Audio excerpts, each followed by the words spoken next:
అందరికీ నమస్తే, నేను మీ శివ. ముందుగా ఆల్రెడీ మనం ఒకసారి చెప్పుకున్నట్లు అన్ని సినిమాలు అందరూ కేవలం డబ్బుల కోసం మాత్రమే తీరు.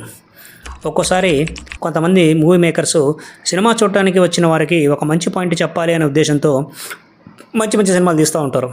అలా తీసిన అన్ని సినిమాలు కమర్షియల్గా హిట్లు అవుతున్న గ్యారంటీ లేదు. కొన్ని సినిమాలు కమర్షియల్గా వర్కౌట్ అవ్వకపోయినా లేదా కావలసినంత రీచ్ దక్కించుకోలేకపోయినా ఆ సినిమాల యొక్క గొప్పతనం మాత్రం తగ్గదు. అలాంటి సినిమాల గురించి మనం మన ఛానల్లో అండర్ రేటెడ్ మూవీస్ అనే కేటగిరీలో ఒక సిరీస్ ఆఫ్ వీడియోస్ చేస్తున్నాం. అందులో భాగంగా ఈరోజు మనం డిస్కస్ చేసుకోబోయే cinema Upendra 2, directed by Upendra himself. Upendra గారు ఒక పెద్ద హీరోగా మనందరికీ తెలుసు, కానీ ఆయన అంతకంటే పెద్ద డైరెక్టర్ అని మీలో కొంతమందికి తెలియకపోవచ్చు. డైరెక్టర్ అంటే ఆషామాషిగా మామూలు మాస్ మసాలా సినిమాలు తీసే డైరెక్టర్ కాదు.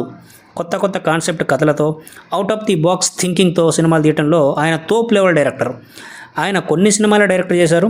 అలా డైరెక్ట్ చేసిన ప్రతి సినిమా ఒక్కో డైమండ్, ప్రతి సినిమా సూపర్ హిట్ అయింది. ఉపేంద్ర 2 కూడా కన్నడలో సూపర్ హిట్, కానీ తెలుగులో మాత్రం అంతగా ఆడలేదు. సో దానికి రీజన్స్ ఏంటి, ఎందుకు అండర్ రేటెడ్ మూవీగా మిగిలిపోయింది అనేది మనం ఇప్పుడు డిస్కస్. సో ఒకసారి ఈ సినిమా స్టోరీ ఏంటో చూద్దాం. సినిమాలో హీరో పేరు నువ్వంటే నువ్వే. సినిమాలో హీరో పేరు నువ్వే. స్టోరీ ఏంటంటే, వైట్ అండ్ వైట్లో ఉండే మన హీరో అందరికీ మంచి చెప్తూ అతిగా ఎక్కువగా ఏమీ ఆలోచించొద్దు, హ్యాపీగా ఉండండి, మీరు హ్యాపీగా ఖుషీగా ఉంటే లక్ష్మి తనంతట తనే నీ దగ్గరకు వస్తుందని చెప్తాడు. లక్ష్మి అంటే డబ్బు, అంటే మీరు డబ్బు గురించి ఆలోచించొద్దు, హ్యాపీగా ఉండండి, డబ్బు దానంతటనే మీ దగ్గరకు వస్తుందని చెప్పుకుంటూ తిరుగుతూ ఉంటాడు. అలాగే ఇద్దరు కానిస్టేబుల్ కూడా హీరో మీద ఏదో అనుమానంతో వెంబడిస్తూ ఉంటారు. ఈ మనిషి ఇలా ఉన్నాడు, ఇలా చెప్తున్నాడు అంటే ఏదో డౌట్ వస్తుంది వాళ్ళకి. ఈ హీరో వెనకాల తిరుగుతూ ఉంటారు.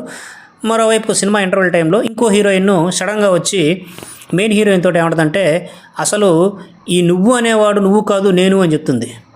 అసలు ఈ నువ్వేంది నేనేంది అని కన్ఫ్యూజ్ అవ్వద్దు. ఉపేంద్ర గారి ఇంటెలిజెన్స్ లెవెల్కి మన మ్యాచ్ కావాలంటే కొంచెం కష్టమే, కొద్దిగా ఓపికగా వినండి. ఉపేంద్ర 2 2015 రిలీజ్ అయింది. దానికంటే ముందు ఉపేంద్ర అనే సినిమా 1999లో రిలీజ్ అయింది. ఈ సినిమా కన్నడ ఇండస్ట్రీ హిట్, అలాగే తెలుగులో కూడా సూపర్ హిట్ అయింది. ఓకే, సినిమా డైరెక్టర్ గారు ఉపేంద్రనే. ఆ సినిమాలో హీరో పేరు నేను. అర్థమైంది కదా. ఫస్ట్ ఉపేంద్రలో సినిమా హీరో పేరు నేను, రెండో ఉపేంద్ర సినిమాలో హీరో పేరు నువ్వు. సో ఫస్ట్ ఉపేంద్ర దగ్గరికి వెళ్దాం ఒకసారి. ఆ సినిమాలో హీరో పేరు నేనంటే నేనే, నాకు నేనే, నాతో నేనే, నాకు నేను చెప్పిందే వేదం, నాకు నేనే అమ్మా నాన్న, నా మాటే నాకు శాసనం అనే టైప్ క్యారెక్టర్ ఈ నేను. అలాంటి నేను ఆ సినిమా క్లైమాక్స్లో ఈ సమాజం మీద కోపంతో వెళ్ళిపోతాడు. ఆ నేను అనేవాడు తిరిగి ఉపేంద్ర 2లో నువ్వుగా తిరిగి వచ్చాడు అనేది ఈ సినిమాలో రెండో హీరోయిన్ యొక్క వెర్షన్.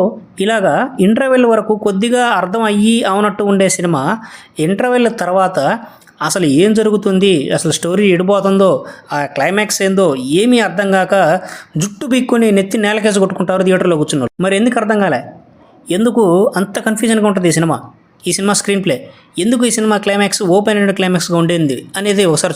బేసిక్గా మన సమాజంలో 3 రకాల ఆలోచన ధోరణులు ఉన్న మనుషులు ఉంటారు. మొదటి రకం గతం గురించి ఎక్కువగా ఆలోచిస్తూ ప్రస్తుతంలో తమ జీవితాన్ని హ్యాపీగా గడపలేకపోతున్న వాళ్ళు ఒకటో రకం.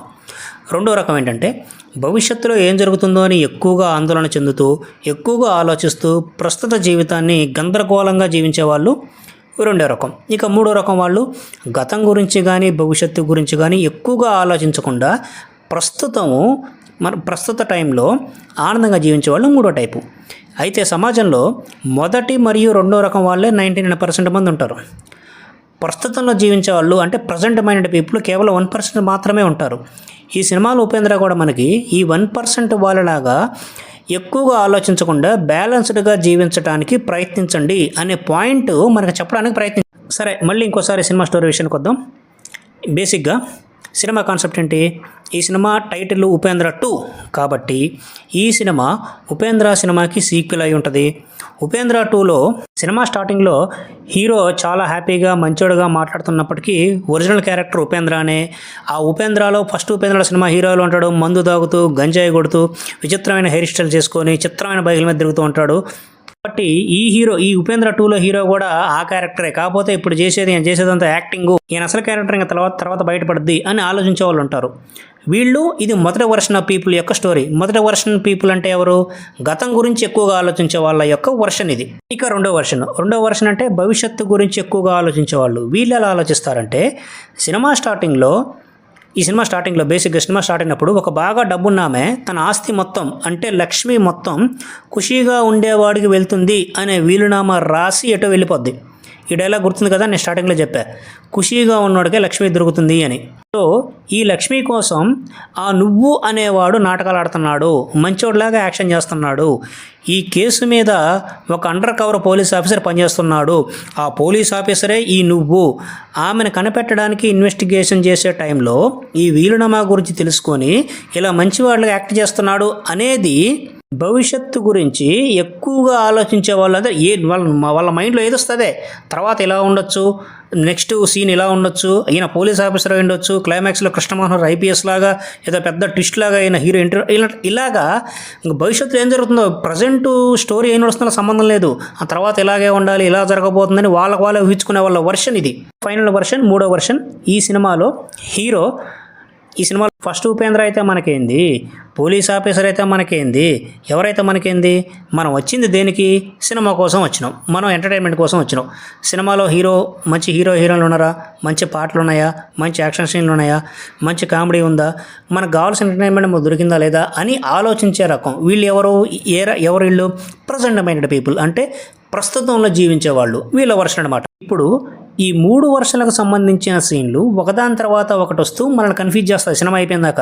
క్లైమాక్స్ కూడా అంతే, ఒక పర్ఫెక్ట్ క్లైమాక్స్ అంటూ ఉండదు. మనం చెప్పుకున్న 3 వర్షాలకు సంబంధించిన 3 క్లైమాక్స్లు ఉంటాయి. మీకు నచ్చినది మీరు తీసుకోవడమే, అంతే ఈ సినిమా. సో ఈ సినిమా ద్వారా మనకి ఉపేంద్ర గారు ఏం చెప్పదలుచుకున్నారంటే, గడిచిపోయిన దానిని అంటే గతం గురించి ఎక్కువగా ఆలోచించవద్దు, తర్వాత ఏం జరుగుతుందో ఆలోచించవద్దు, మన భవిష్యత్తులో ఏం జరుగుతుందో కూడా ఎక్కువ ఆలోచించవద్దు, న్యూట్రల్గా ఉండండి, బ్యాలెన్స్డ్గా ఉండండి, స్క్రీన్ మీద వస్తున్న దాన్ని చూసి ఎంజాయ్ చేయండి, అంతే అని చెప్పి. ఫైనల్లీ మరి ఎందుకు ఈ సినిమా అండర్ రేటెడ్గా మిగిలిపోయింది, ఎందుకు సరిగా ఆడలేదంటే, అర్థం కాక థియేటర్లో సినిమా చూసిన వాళ్ళకి చాలామందికి ఈ సినిమా అర్థం కాక ఫ్లాప్గా మిగిలిపోయింది. అసలు నేను ఎంత చెప్పినా మీలో ఇంకా చాలామందికి క్లియర్గా అర్థం కాలేదని నాకు కూడా తెలుసు. కానీ ఈ సినిమాలో ఉపేంద్ర గారు చెప్పిన పాయింట్ అయితే చాలా మంచి పాయింట్. ఇంకోటి ఏంటంటే, ఉపేంద్ర గారి సినిమాలు పైకి చూడటానికి ఒక భూతంలాగా, ఒక బూతులాగా కనిపిస్తాయి, కానీ మనము కొంచెం ఓపికతో, ఓపెన్ మైండ్తో చూస్తే మంచి తత్వం కనిపిస్తుంది ఆయన సినిమాల్లో. మనం ప్రశ్నించుకునేలాగా చేస్తాయి, మంచిగా మారాలి అనే ఆలోచన మనకు వచ్చేలా చేస్తాయి ఆయన సినిమాలో. ఆయన డైరెక్షన్లో నెక్స్ట్ రాబోయే సినిమా UI అంటే నువ్వు నేను. ఫస్ట్ ఉపేంద్రలో సినిమా హీరో క్యారెక్టర్ పేరు నేను, ఉపేంద్ర 2లో హీరో క్యారెక్టర్ పేరు నువ్వు. ఇక ఇప్పుడు రాబోయే సినిమా, ఆయన డైరెక్షన్లో రాబోయే సినిమా UI నువ్వు నేను. ఈ సినిమా కూడా చాలా కాంప్లెక్స్గా ఉండబోతుందని, ఈ సినిమాని ఒక 10% అర్థం చేసుకున్నా సరే మీరు ఒక పెద్ద సూపర్ స్టార్ అని రీసెంట్గా ఆయన ఒక ఇంటర్వ్యూలో చెప్పారు ఉపేంద్ర. అంటే ఆయన స్టైల్లోనే ఉండబోతుంది ఈ సినిమా. నేనైతే ఈ సినిమా కోసం పిచ్చ waiting. So that's it for today video guys. ఈ వీడియో మీకు నచ్చిందని అనుకుంటున్నాను. ఈ సినిమా ఒకవేళ ఆల్రెడీ చూసిన అర్థం కాని వాళ్ళకి ఈ వీడియో చూస్తే కొంచెం కాన్సెప్ట్ క్లియర్గా అర్థమైందని అనుకుంటున్నాను. ఈ వీడియో మీద మీ అభిప్రాయాల కింద కామెంట్ చేయండి, ఈ వీడియోని లైక్ చేయండి. మా ఛానల్లో ఉన్న కంటెంట్ మీకు నచ్చితే మా ఛానల్ని సబ్స్క్రైబ్ చేసుకోండి. Thank you very much. This is Shivaprasad signing of.